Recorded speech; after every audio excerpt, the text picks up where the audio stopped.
അപ്പോൾ ഇന്ന് നമുക്ക് ചോറും കുറച്ച് ഓട്സും ഒക്കെ വെച്ചിട്ട് നല്ലൊരു ഈവനിങ് സ്നാക്ക് ഉണ്ടാക്കുന്നത് എങ്ങനെയാണെന്ന് നോക്കാം കേട്ടോ.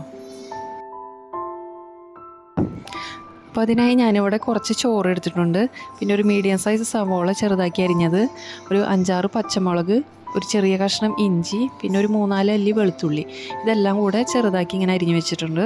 പിന്നെ ഒരു 2 ടേബിൾ സ്പൂണോളം ചില്ലി ഫ്ലേക്സ്, നമ്മുടെ കുത്തിക്കാച്ചി മുളകുണ്ടല്ലോ, അതും എടുത്തിട്ടുണ്ട്.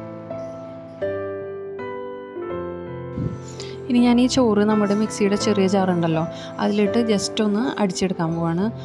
വെള്ളമൊന്നും ഒഴിക്കേണ്ട, ഒരുപാട് അങ്ങോട്ട് അരഞ്ഞും പോകണ്ട, ഈ ഒരു പരുവത്തിൽ വേണം അരച്ചെടുക്കാനായിട്ട് കേട്ടോ.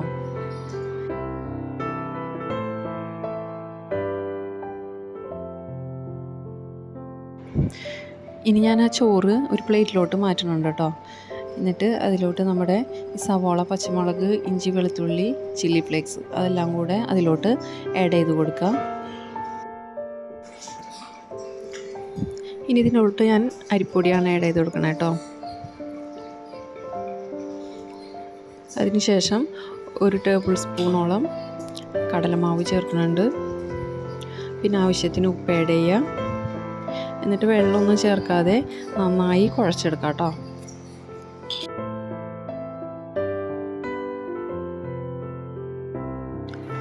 എല്ലാം മിക്സ് ചെയ്തെടുത്തതിന് ശേഷം ഞാൻ ഇതിലോട്ട് ഒരു ടേബിൾ സ്പൂണോളം കോൺഫ്ലോർ ചേർക്കുന്നുണ്ട്.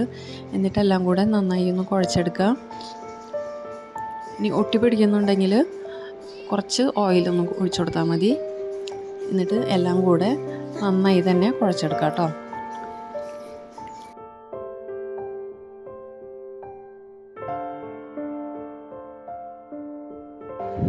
ഇനി എല്ലാം ഇതുപോലെ കുഞ്ഞു ബോളിൻ്റെ ഷേപ്പിലാക്കി എടുക്കുക. എല്ലാം ഒരേ സൈസിൽ തന്നെ ആക്കിയെടുക്കാൻ നോക്കാം കേട്ടോ. ഇനി ഞാനിവിടെ 2 മുട്ട പൊട്ടിച്ചൊഴിച്ച് നന്നായി അത് അടിച്ചെടുക്കുന്നുണ്ട് കേട്ടോ.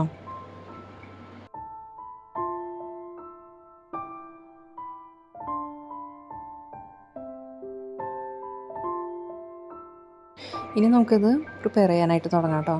അതിനായിട്ട് ഇതുപോലെ ഓരോന്നെടുത്ത് പതുക്കെ ഒന്ന് പ്രസ് ചെയ്ത് കൊടുക്കുക. ഇനി നമ്മളിവിടെ അടിച്ചു വെച്ചിരിക്കുന്ന ഈ മുട്ടയിലോട്ട് 2 സൈഡും നന്നായി ഒന്ന് ഡിപ്പ് ചെയ്ത് കൊടുക്കുക. എന്നിട്ട് ഞാനിവിടെ കുറച്ച് ഓട്സ് എടുത്ത് വെച്ചിട്ടുണ്ട്. അത് ഇതുപോലെ തന്നെ 2 സൈഡും തിരിച്ചു മറിച്ചിട്ടിട്ട് ആ ഓട്സിൽ ഇതുപോലെ ഒന്ന് മുക്കിയെടുക്കുക. അതുപോലെ തന്നെ എല്ലാം ചെയ്തെടുക്കാം കേട്ടോ.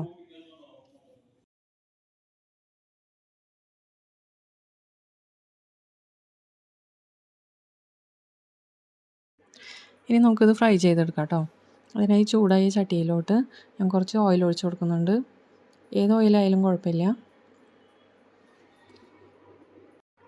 പിന്നെ ഈ സ്നാക്സൊക്കെ പ്രിപ്പയർ ചെയ്യുമ്പോൾ ഈ കോക്കനട്ട് ഓയിലാണ് യൂസ് ചെയ്യണതെന്ന് വെച്ചാൽ കുറച്ച് ടേസ്റ്റ് കൂടുണ്ടോ. ഇനി ഓയിൽ ചൂടായി തുടങ്ങുമ്പോൾ നമുക്കിത് ഓരോന്നായിട്ട് അതിലോട്ട് ഇട്ട് കൊടുക്കാം കേട്ടോ.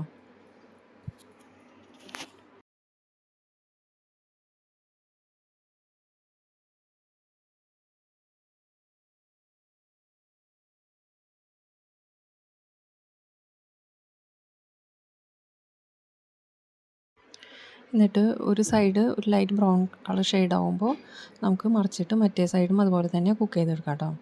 കുറച്ച് ടൈം എടുക്കും കുക്കാവാൻ. ഇനി നിങ്ങളുടെ കയ്യിൽ ഓട്സ് ഇല്ലയെന്നുണ്ടെങ്കിൽ നിങ്ങൾക്ക് ബ്രെഡ് ക്രംസ് ആയാലും എടുക്കാം കേട്ടോ.